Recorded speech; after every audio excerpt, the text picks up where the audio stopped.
On Beyond Stardom this time, we peer into the pastimes and private lives of 5 very different celebrities.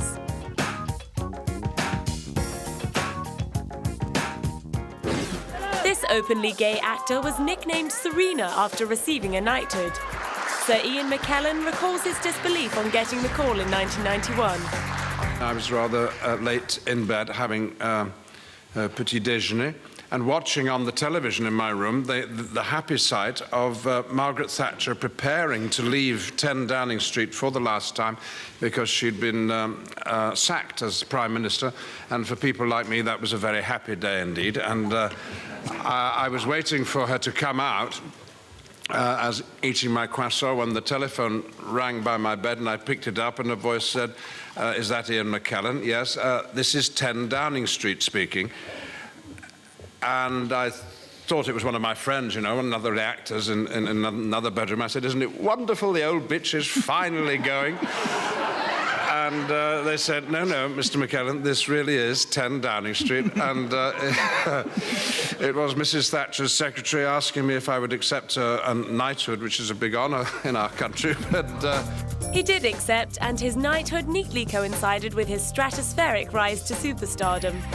Although he had been beavering away in British theatre and television for over 25 years, it was only with the release of the sleeper hit 6 Degrees of Separation in 1993 that his Hollywood career took off. Since the roaring success of the Lord of the Rings trilogy, people are more likely to call him Gandalf than Ian or even Serena. These people, not all of them kids, are not screaming for movie stars. They're screaming for the actors who are in Lord of the Rings. They're fans of the movie, I can tell. It was the same in Wellington.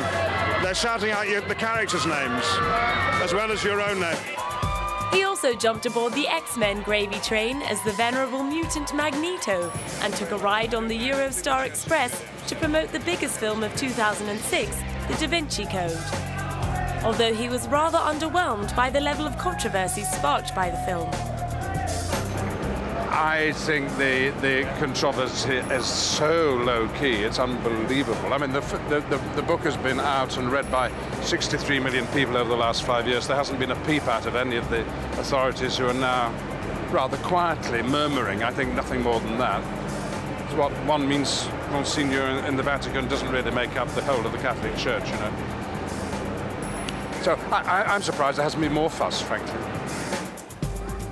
But then Sir Ian likes a good rumble. Since coming out to the public on radio in 1998, he has thrown himself into the cause of lobbying for gay rights. As well as ferociously campaigning against the UK's controversial Section 8 amendment for many years, he is a co-founder of gay rights lobby group Stonewall and a patron of the Gay and Lesbian Friend helpline. Despite the unspoken acknowledgement of a huge gay culture among the acting fraternity, very few actors are brave enough to come out. And Sir Ian admits that it's tough for leading men in Hollywood. It is very, very, very difficult, still thought to be very difficult, for an American actor who wants a film career to be open about his sexuality. And even more difficult for a woman if she's lesbian. It's very distressing to me that that should be the case. It's not true of actors on the other side of the American continent, on Broadway, where people are very at ease with being open and honest. But the film industry is very old-fashioned in California. In Europe, as far as I know, much less so. And the other fact I would point to is that my own career in mainstream films really took off once I'd come out and said I was gay. So there seems to be absolutely no let for a man of my age in playing all sorts of parts, gay, straight. It just doesn't seem to make any difference. That's the way it should be. And at the age of 68, Sir Ian proved his point by putting his hand up for the enormous challenge of taking on King Lear in a Royal Shakespeare production directed by Trevor Nunn.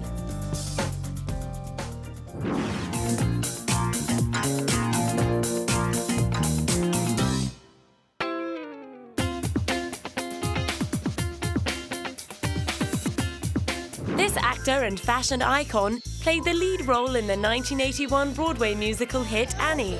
Her most famous role as the designer-obsessed Carrie Bradshaw may have crowned Sarah Jessica Parker as the queen of Haute Couture, But in real life, she's just another working mum. Well, almost. I mean, I take my son to school, you know, I try to every morning if I'm not working. And there's just no time. I mean, if you know of any, you know, mothers or working mothers, it's just an impossibility. But there are certain times that I definitely put effort into it and I care. For instance, coming to London, like, I care what I look like here. You know, I care that when I meet you, I'm dressed well and I'm presentable. And the thing that makes it more enjoyable is that I just, you know, I have access to some beautiful clothes, and I, you know, try to take advantage of it because, you know, these days are limited. You know, I know they're not always going to be that way, but it's not a huge part of my life. I mean, it just doesn't play that critical a part, but I definitely still enjoy it. You bet she does. A proud recipient of the Fashion Icon Award at the Council of Fashion Designers of America Fashion Awards, SJP certainly hasn't lost her eye for trendy threads since leaving the hit HBO show in 2004. And in early 2007, she was rumoured to have stopped shopping and started stitching for her own fashion label called Bitten. She has already joined the legions of celebrities bottling their own scents. But when she unleashed Lovely on London in 2005, she insisted she wasn't just jumping on the bandwagon. You know, to be honest, I had wanted and thought of doing a fragrance for literally like the last 20 years. And I knew that if I could find a great mentor, that it would probably be the first thing that I'd like to do. Fragrance house Coty put its hand up to help, but Sarah was keen to let people know that she'd done far more than slap her name on the bottle. Well, I hope they know that it's something that I actually did, the whole thing, for better or worse. I didn't just give my name to something, but rather it's something that I've wanted to do for a long time. And I think those people who know me well know that that's not the sort of thing that I'd be interested in doing. And some thought she'd done a good job. Very nice. Lovely. What do you think of that? Well, it's lovely. But it really is actually nice. While others were less impressed. Ladies, what do you think of the smell? Oh well, she's still got her acting career, and there are still plenty of parts she'd like to play. Pretty much just a role I've not played before, you know, interesting elements, an interesting director or a subject matter, but mostly just a new challenge, you know, just mostly something that doesn't feel comfortable or familiar. Something that I feel I can't do is usually a reason for me to do it. However, she has had to endure the odd rumour about clashes with her co-stars. Not only was there plenty of gossip about a rift between her and Kim Cattrall on the set of Sex and the City, Matthew McConaughey was less than effusive after co-starring with her in the film comedy Failure to Launch. Although he credited her with good comic timing, he also confessed to Oprah Winfrey that she was peculiar. I would like to be a person that doesn't care. But I also know Matthew really well, and I know that he's fond of me, and I'm fond of him, and so, you know, it's frustrating, but you'd like to chalk it up to a slow news week. But we've had lots of chances in the past week to be together and do a lot of interviews together, and he's clarified that peculiar to him is not necessarily a bad thing. And frankly, if I'm not upset by the word peculiar, then no one else need be on my behalf. Except perhaps the other Matthew in her life, Matthew Broderick, with whom she got together after splitting with long-term lover Robert Downey Jr. in the 90s. The couple got married in 1997 and went on to have a son called James. And when she's not playing Happy Families in New York or working, SJP plays a prominent role in the Hollywood Women's Political Committee and is also a celebrity ambassador for UNICEF. Very, very populated neighborhood. I used to think that we spent...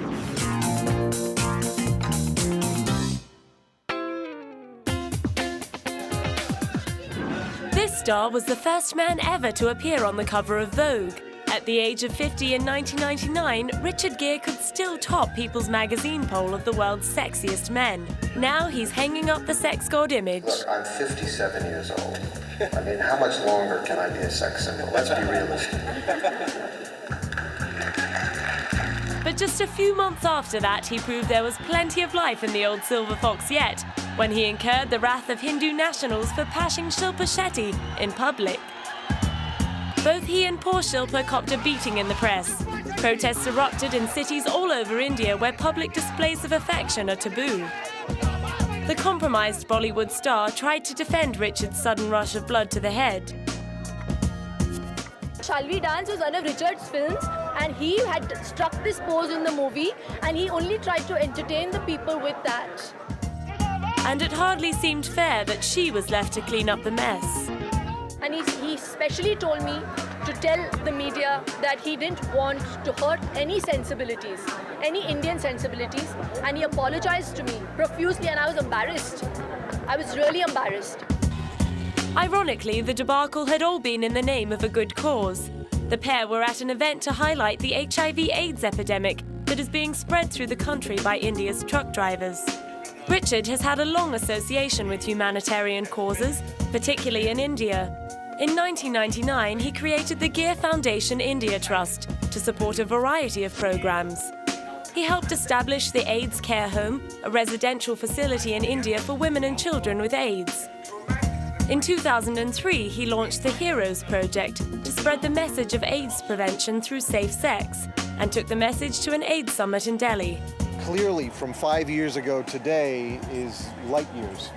The fact that the Prime Minister of India is not only speaking openly about HIV/AIDS, but with the sense of importance that it needs to be spoken, and with a willingness and with great energy and passionate commitment to bring this austere and powerful group of media people together is a great statement of how far it has come in this country.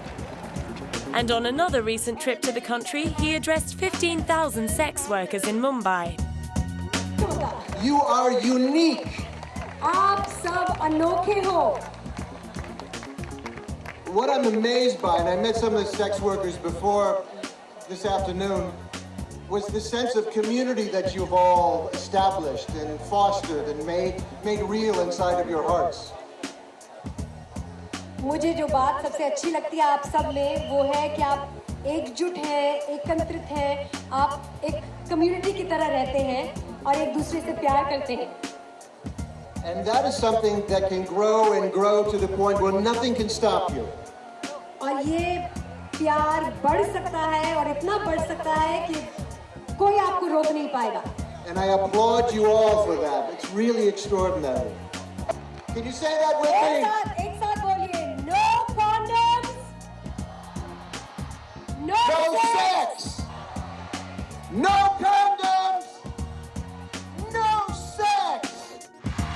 Another cause close to Richard's heart is the plight of the Tibetan people. A practicing Buddhist and active supporter of the Dalai Lama, he is a co-founder of the Tibet House, and he recently demonstrated his commitment to human rights causes in Tibet by organising a charity soccer match.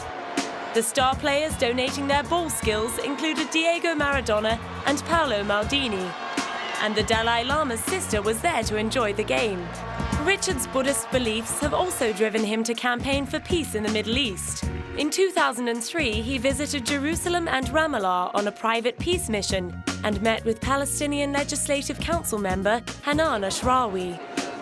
When he's not out saving the world or at home with his wife and son, Richard still finds the time to squeeze in a few movies. In fact, since winning a Golden Globe for his singing and dancing turn in 2002's Chicago, he hasn't been busier. In his 2007 film, The Hoax, he plays a man who duped readers with a fake Howard Hughes memoir in the 1970s. And despite his own high moral ideals, Richard did manage to find some empathy with his shady alter ego. Admire? Well, in the end, you admire the basic humanity of all of us, even the worst of us. You know, I have to relate to that, be sympathetic, empathize with their situation.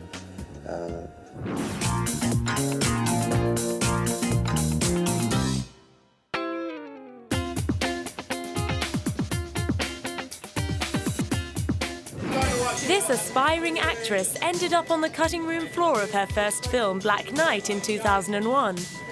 Since then, Serena Williams has managed to make the cut on episodes of ER, Law & Order, and My Wife and Kids. Always on the lookout for a new challenge, the former Wimbledon champion is the last tennis player to hold all 4 of the world's Grand Slam titles at the same time. Capping off the dream run with the Australian Open in January 2003, the incredible feat was dubbed the Serena Slam, and she'd beaten her older sister Venus in each of the 4 finals to achieve it. When she and her 4 sisters were growing up in the Los Angeles suburb of Compton, her father Richard had been determined to turn at least one of them into a Wimbledon champion. With both Venus and Serena vying for the #1 spot in the California Under-10s, he was destined for double glory. Venus took out the first title in 2000 and 2001, handing over to Serena in 2002 and 2003.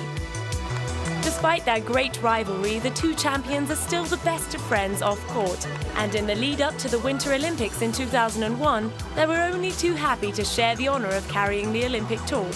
I heard this very emotional experience. I'm really excited to be able to experience it, and it's just a great... It's kind of like a once-in-a-lifetime opportunity. You never know if you're going to be asked again. They also supported each other through the shock and trauma of losing their elder sister, Yetunde, who was shot dead in 2003. When deputies went to investigate, they discovered that a man and woman were driving a white SUV-type vehicle when they became involved in a confrontation. This confrontation led to gunfire, and the female that was inside that vehicle was shot. She was transported to a local hospital where, unfortunately, she died as a result of that gunfire. Yetunde, who's pictured here on the left of the girl's mother, was also a personal assistant to Venus and Serena. The 2 champions also stood together to face a court case which saw them accused of reneging on an agreement to play in a Battle of the Sexes match.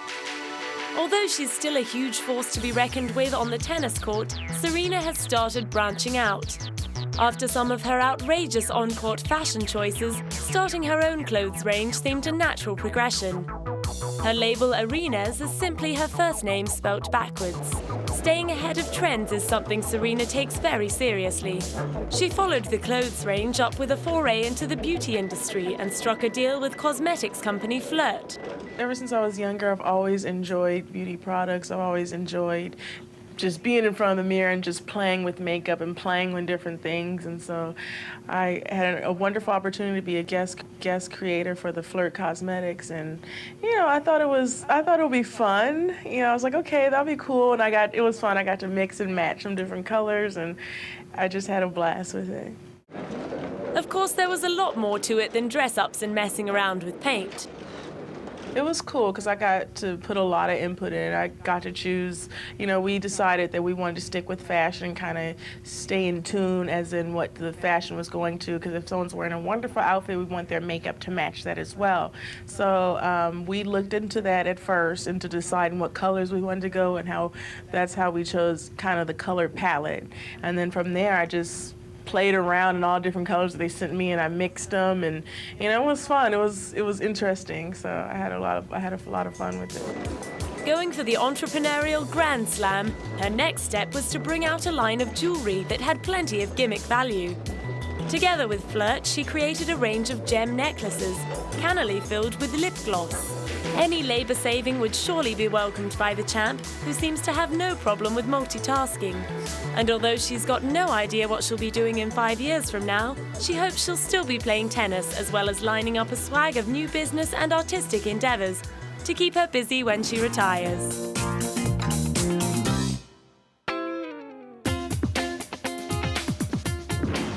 This webbed wonder is often mistaken by fans for Harry Potter actor Daniel Radcliffe and Lord of the Rings star Elijah Wood. In fact, Tobey Maguire was once cast as Elijah Wood's brother in the 1997 Ang Lee drama The Ice Storm.